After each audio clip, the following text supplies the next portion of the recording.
Welcome back to the channel. I think this one's going to be a slightly longer video, but we're going to go over how to make a chassis harness for your race car. Brains of the operation is the Max ECU, and with that, we just bought their harness to make it easy. It's actually a really classy harness. It's got built-in EGTs, it's got nice sheathing, everything's got nice ends and boots. They did a really good job for it. Honestly, you can't beat the price either. Comes with whatever adapters you need for your alternators, your cam, your crank, whether you have Gen 1s, Gen 2s. The only thing I'm actually going to change on the Max ECU harness is we are going to, I forget, an EV1 style injector. It's just the newer style injector. It's what I have injectors for, so it will be pretty easy. We can just snip off these and repin it. This Johnny is what's going to take forever. This is the heart of the operation, I guess. This is the PDM. So instead of running a fuse box like your traditional OEM car, every fuse is done in here. So we need to make this go to all the spider webs of every part of the chassis. To not suck at this, planning is key. I have some sweet Excel documents that I've been making for a while just to have all the different modules, what connector they're going to, what pin that is, what size wire, and then where it's going on the other end. Doing this saves you a lot of time. We're still going to have to go make the harness in the car. This is going to make sure I don't forget anything. There's quite a few things on here. We have ABS, fuel pressures, oil temps, headlights 1 and 2, fans, water pump, brake pressures 1 and 2, fuel pump 1, surge pump 1, surge pump 2, fuel levels, dry sump temps, good old Zeztec steering wheel, PDM kill switch, ECU powers, King keypads, and E85 sensor. Remembering all that would be, well, basically impossible. So we got a nice list. Now, what we're gonna do is we're gonna go to the car with the rope. What we can do is unravel this, tape it where we need to tape it, label all the ends, and I can actually build the whole chassis harness out of rope. Then we'll come back in here, I'll clear out this table, I'll lay the whole thing down on the table. We can grab each sensor, put it where it needs to go in the harness, whether you have that's pressure sensor, air intake temp sensors, bulkheads, our short bus, this is for CAN, so all the CAN needs to route to this. This says terminated ends. And then from here, you can go out to all your different modules. There's a lot of stuff. So building it out of the rope saves a lot of time and ensures that everything's going to be the correct length. You'll be able to get to everything. Let's jump to the car and start building our rope harness.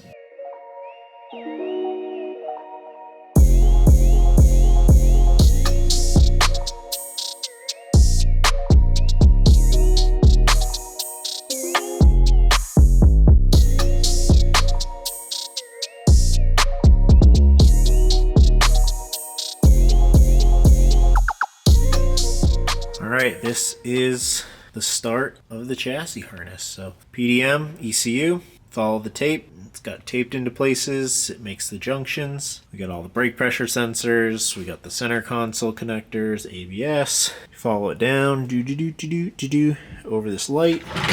We tee off kind of over here where we go to the fuel pumps, fuel levels, dry sump temperature, and then we go to the back of the car where I have surge tank, taillights, and everything like that. Engine bay, like the one junction up here for headlights. What is this? Water pump, fan, coolant level, and over to the windshield wipers. Now that we have the chassis harness done in rope, time to pull it out of the car and we'll bring it back to the conference room. Okay, now that the spaghetti mess is out of the car, you can see it is taped to the table. This is the chassis harness. With the PDM in the center, and then we branch out everywhere from ECU powers to CAN, ABS, brake pressures, headlights, and then we move this way and we get into fuel pumps and taillights and things of that nature. Next step is to measure each wire, starting from the PDM to each and every single one, and then we're going to assign a gauge to it and a color. My coloring scheme is going to be grounds are dark brown, sensor grounds are tan, 5 volts are pink, sensor inputs back to PDM are white or gray. 12 volt power from PDM is orange. If it came directly from the battery, it's going to be orange with a white stripe. Fuel level is going to be purple, and I think I might assign a different color for pressure and temperature. We're going to see how we get there.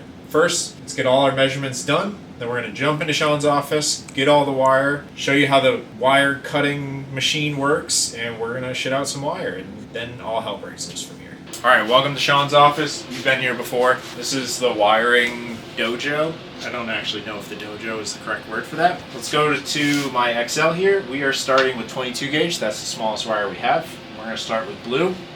Blue's a cool color. These are going to be the 2 brake pressure sensors. Sean's got it in the super fancy cutter. So all we have to do is put the wire in here, type in the length we want, and it is going to poop out a wire at that length.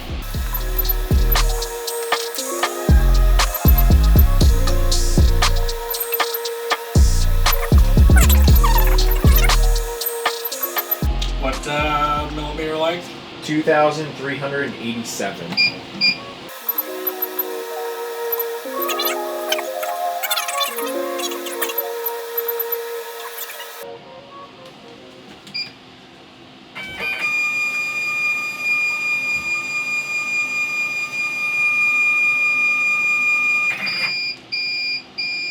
Done.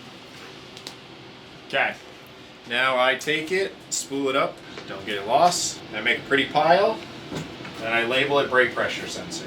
That is going to be 5 volt, no, that is the signal back to the PDM. Pink is my 5 volt from the PDM, so we gotta make 2 more of these now.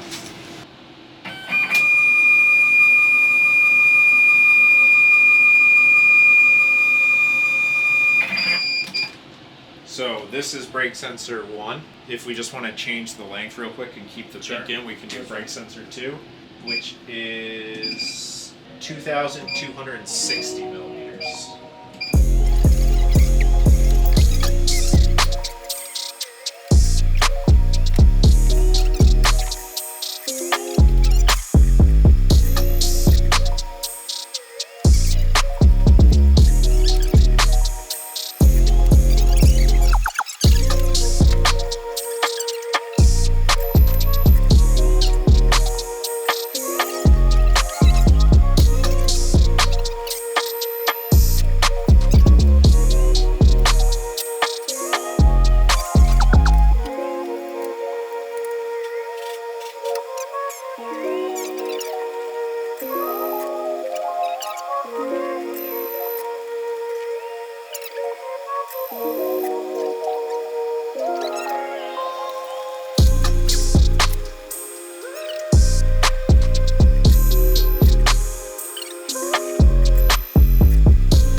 All right, Sean and I are done cutting all of the wires. As you can see, there's a lot of wires. It looks like a mess right now. That's because it totally is a mess right now. We're going to go upstairs and retape everything to the floor because even though this table is like 12 feet long, it is not big enough for us. All right, now we're upstairs. We have 2 days. We just set ourselves a time limit because our Super Bowl party is on Sunday and it's Friday and I don't want people walking up here. So I guess I have 2 days to finish it. We made this big long spider web and we're starting with the PDM. We're just gonna work our way that way. How hard can it be? All right, this is the process we got. We're sitting here by candlelight. You can't even, well, you can see. So I have the XL with, that's the pin on the PDM with its final destination. We double check it with the pin out. Sean is crimping and pinning the connector. I hand him the wire. He pins it. I tape and label it and put it to its special destination on the floor. This way we can get this connector, both connectors actually, because super sweet, there's a gray and a black one. So we gotta get both of those pinned out and taped to the floor, and then we can start the whole twisting and splitting and the poopy part.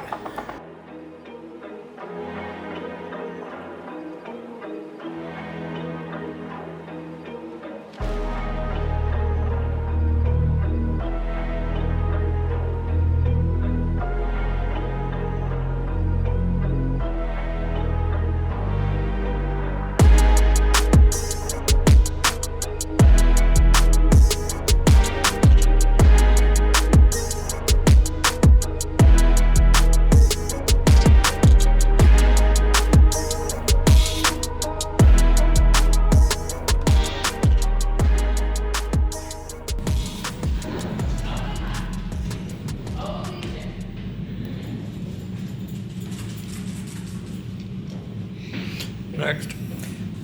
2 more of the yellows, and we're going into a red. Charlie, are you coming to ruin our wiring? Yes. You the wiring dog? No, he's a box shredder. He is a box shredder.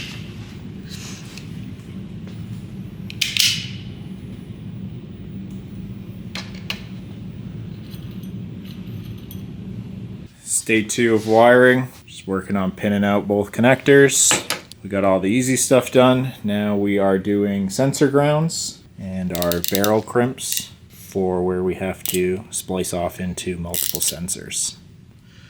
The hub will be next. These are going to be 33 and 32. Okay, what's green and what's purple? That's what we're going to do right now. I think this is technically can 3 in my harnesses. Green and blue. Yep. I usually do some kind of highest green or ground. So we have VB exit and VB out. What? Yeah. EXT and VB out can, VB exit can. I got no idea what those mean. Neither do I. So Blue let's out. out is going to be green, and that's going to be 33. And then the other one is what, like a blue color? Yep.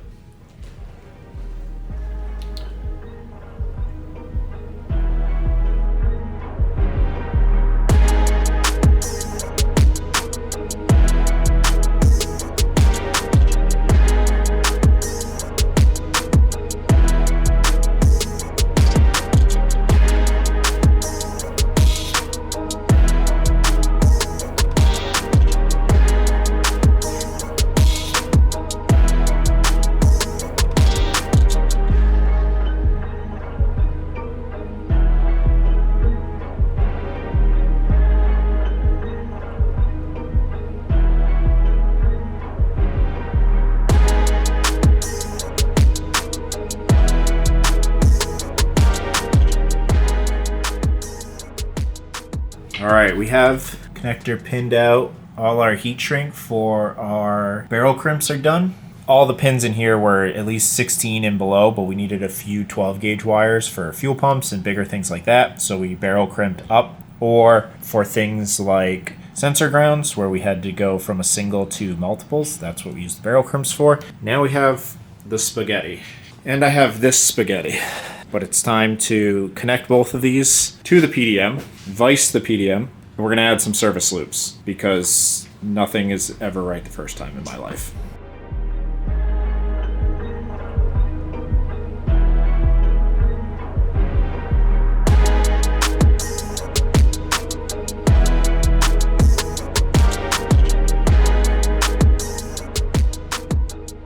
So we're making the boot for the connector. So I got to slide the boot material over, starting at the end. And this is where we got to figure out, for the big boot, my labels will make it through. But for the future, as the boots get smaller and smaller and smaller, we're going to either have to cut the labels off and relabel it instantly, or we're going to need to figure out a way to label. I say there's no right way to do this, but I'm sure there is actually a right way.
Okay, now we have the PDM in the vise.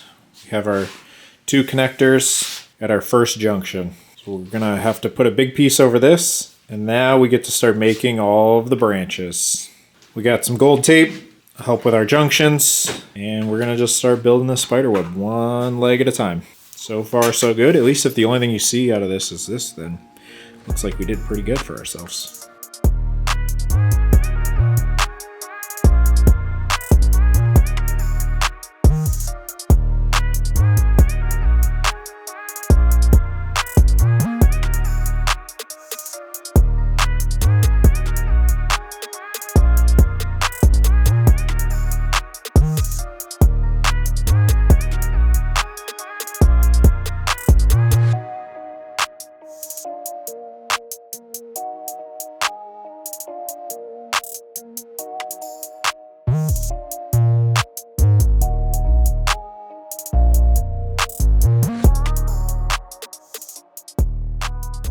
All right, day 3 of making the wiring harness. Today is the fun stuff. We're labeling everything and doing the connectors on the receiving ends. Sean's got the fancy label printer out. Oh yeah. Label printer prints off the label. Pretty self-explanatory. We're then gonna find where this goes on the harness. This is can 2 for me. We're gonna put it a few inches in. Hit it with the heat gun. I'm curious what the pros use to cut out like those strings of them. I don't know. It'd be cool if you could feed just a yellow roll of heat shrink in the printer, like putting paper in. Yeah. And we'll take our clear heat shrink, slip it over. Oh yeah. So prime. I hope the camera sees this. It does look a little low.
Time to start the pinout process. We're going to start with all the DTs. I have a bag of pro wire. These are my male sides, my female sides, my locks, my boots.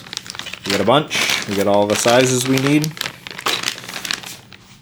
Sean's grabbing the crimper and the pins, and we can get to working. Start with all those, then we'll do pressure transducers, temp sensors, and eyelets after that. Alright, so I'm going to have Sean explain the tools that he uses and how we're going to do this. So we got extra length on everything so we can make it reach everything and then trim it to it.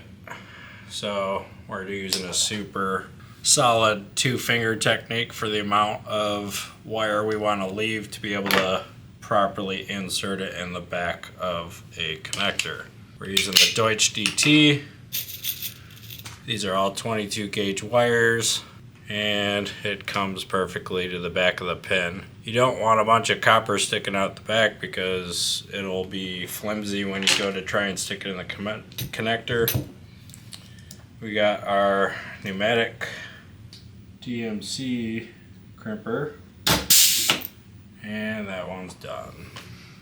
So while he's doing that, we got all these organized. We got our 2s, our females, our males, our locks, and our boots. 2, 3, 4, and some 6s.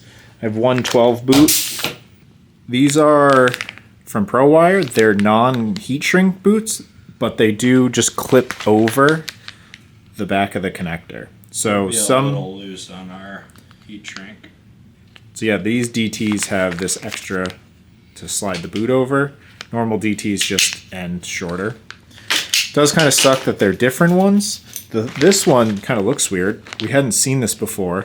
But this is the 4-pin, and it actually looks like the boot part is a separate piece that clips on, whereas the rest of these, you can see that the boot part is molded into the connector, and it's just one big piece. So kind of interesting. It would be nice if they just sold the boot part as like a 25-cent extra. You just clip it on, and then you can slide the boot over.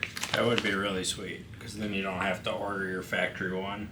Yeah, and good thing you told me because I would have ordered all these without boots and then just got all the boots and tried to shove them over. So This one's ready to be pinned into your 6-pin. I guess I'll have to know your pinout to make this happen. okay, I'm gonna put the camera down and we're gonna do this live because Whoa. this one doesn't have. Most of these don't have assigned pins on the other sides, so I'm going to assign them as we go. Oh, Some connectors do, like obviously the pressure transducers. What We'll go is- one is what's blue versus purple? color code. Let's see. Oh, this might be tough with the. Purple is CAN, blue is the video or VB exit. Okay, so I will do number 1 is tan, Okay, and that's light brown potentially, Yeah, sensor ground. So that's going. and then 5 will be green and 4 will be blue. Okay, VB exit was blue, and you said that's which one? 4. 4. Okay, and then the green one of that was pin 5. Yep. Okay, and then we move to the cans. And that So green. green is 2, Okay. and purple is 3.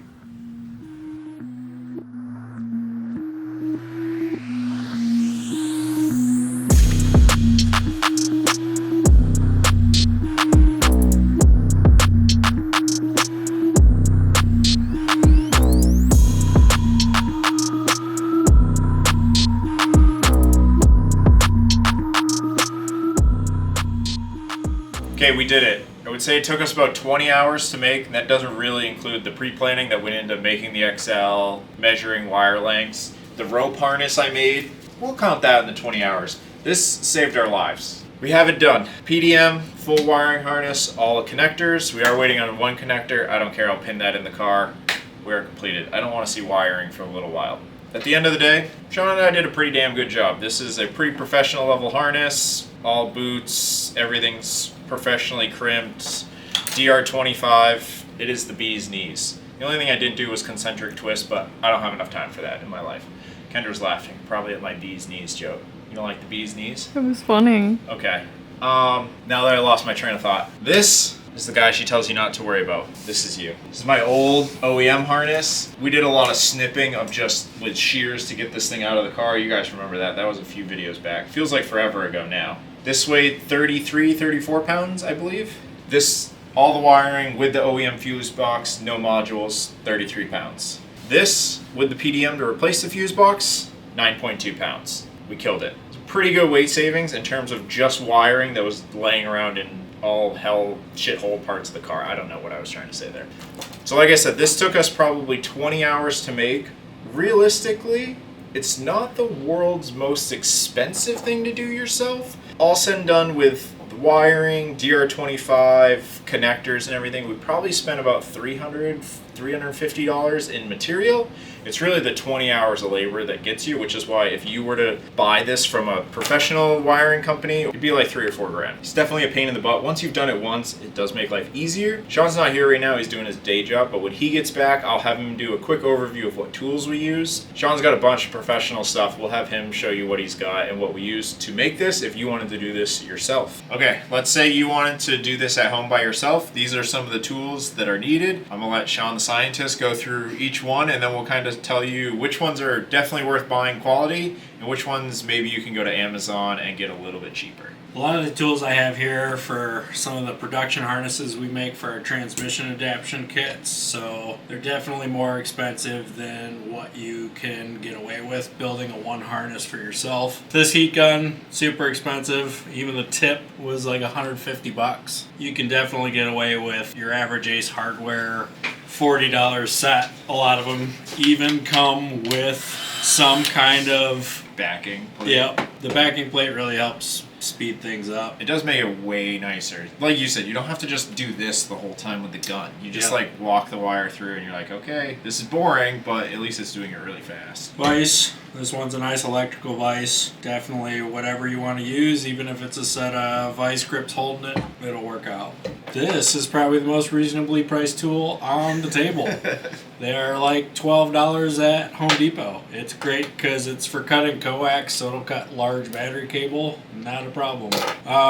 Some of these crimpers to do the various pins for sensors. These are pretty reasonably priced at around 30 bucks. Obviously, you're gonna need a tape measure. Nothing fancy there. These are for those butt splices we did to connect a bunch of grounds and stuff together. This set's like 270 bucks right from DMC. You can get away with Amazon. It's a company called JR Ready. It's a Chinese setup that's an equivalent to that. They make decent tools at half the price. Same thing goes for our DMC AF8 crimper. You can get away with the JR Ready one, not a problem. There's even cheaper stuff, 30 bucks, but you gotta hold pins at proper heights. The turret makes all that happen and makes things a lot easier. You can dial in your actual wire gauge so the crimp's accurate. This is the pneumatic version of that, which is even more expensive. It's nice when I can sit at my desk and do 100 in a row of the same thing. Yeah. Wire strippers. These Strip X or Paladin now, they're 150-ish bucks. You can buy the $30 set and it will work good enough. Sometimes. I probably have 4 of these on the shelf of the cheap Amazon ones. And sometimes they do good, sometimes they just half strip it and you have to just keep clipping. You gotta be real fast with the cheap ones. You gotta be real fast. That's what's nice about these is they're quite adjustable, but you don't always have to adjust the setting to jump from 22 gauge to 16. They just work. This is another thing that's just kind of production. This tool is just to clip the pins off the, I don't know, like the backer strip. Yeah, like the machine gun turret. Like it comes in a big long spool. So instead of wiggling like only point of this is to remove those perfectly. This is something stupid like $225. But you can wiggle them with your fingers if you wiggle them or use a set of this. Yeah. I do a bunch of stuff, so I bought the right stuff. These aren't that bad for larger open barrel crimps. These are only 35 bucks. This is another excellent tool. Part number 12085-271. If you're gonna buy one tool to do open barrel crimps for 90% of sensors, it's this. This will probably make things happen. Those are 120, 150 bucks. I honestly don't know if there's a cheaper equivalent. I mean, I'm sure you can find something similar to this for around 30 bucks, but it won't have those exact Honestly, teeth. I go into your... Anytime I have to do barrel crimps, I steal this one from you. Because the cheap ones just... the cheap ones suck for those. This is a very similar version specifically to do pressure sensors, which is a Delphi, what is it, GT150? Something along those lines.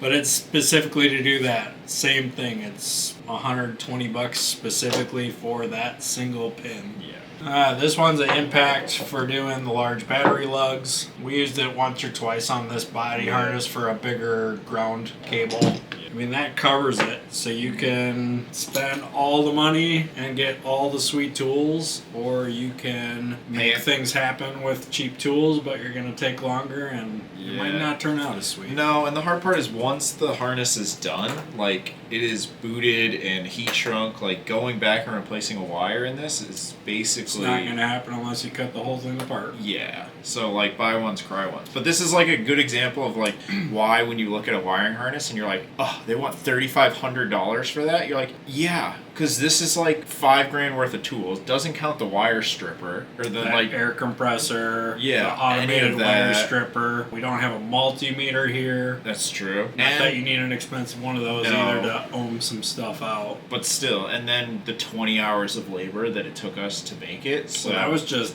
you. So if you count my time too, it's probably more like 35. Yeah, 35 to 40 hours. Yeah, it's a lot. So this is why planning helps a lot. Yes, planning definitely helps tremendously. I guess the other thing to mention is, since we do make production harnesses, we had a lot of this stuff on the shelf. Yeah, true. So he was lucky enough that he could just take one of my 300-foot spools of Raychem and cut off what he needed. Oh yeah, because we don't even have. I didn't include the ray cap. When I told them the rough price, I was like, yeah, I got this many connectors, and it's probably like $350 in material. But like you said, you can't just like, it's expensive to buy. Like, I need 4 foot of this size Raychem and 8 feet of this size Raychem and 2 feet of this size. It's because like, we buy full 300-footish length spools, depending on what size it is, and it could be $800 for that spool. So things can get expensive real quick. Yep. And that's like discounted per foot because you're buying that much. Yeah. If you're buying 10 triple feet, the it cost might if be, you want 10. Yep, Yeah, if you just were like 10 feet of each one, like it would. And even just the dumb things, the labels or some of these, like you want the right size. Oh yeah, heat we shrink. didn't even show the label The maker. label maker. It's another $200. Unbelievable. And that prints right on the heat shrink. It adds up so fast. I mean, this is buy once, cry once, right? If you need this harness, like this will last forever. It is even somewhat should. fireproof. Or somewhat. I'm not going to guarantee you it'll live through a fire. And another thing is, like, we use, TXL? We didn't even use... Oh yeah, that's not Tetzel, so that's... Yeah. So it's a little bigger than it would be. Probably would have got a little bit of weight savings. I looked it up on ProWire. It says it's 20% lighter. Okay. But I looked it up. In the short strings, it was 4 times the price. Yep. And for a 9-pound harness, and the PDM is 2 pounds, it would have been like 4 times the cost to save 1.5 pounds. And then with Tetzel, I will say it doesn't stay as flexible as the TXL, so it's more preferable to concentric wrap that. This one's not fancy, it's all just straight in there, which isn't a problem. No, maybe in a harness in another life I'll do a concentric twist. Alright, we're going to call it a video there. This is definitely a longer video, but people like making wiring harnesses. Do they? People like watching other people make wiring harnesses. They're like, wow, that's cool.